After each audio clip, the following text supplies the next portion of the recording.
પાણી રાખે એટલે ઉલા સીતમાં પાણી નાસી જશે એટલે હમણાં તો મજા છે. ઉલા સીતમાં પાણી નાસી પછી મજા તો ફોને વાળું છે.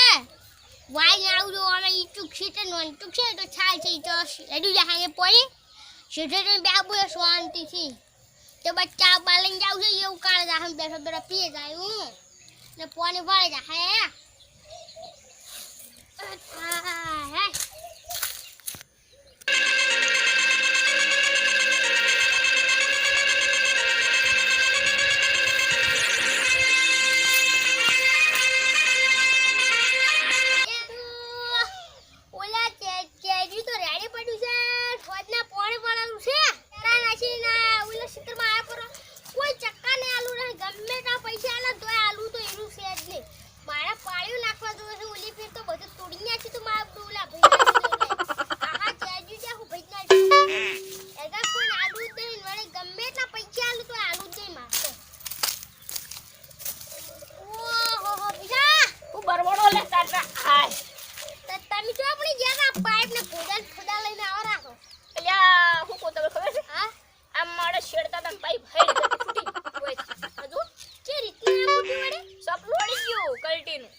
ચેરી વાળું નહીં વેસી માર્યું છે હું તો કોકનું મગાવ પરવા ચેર્યું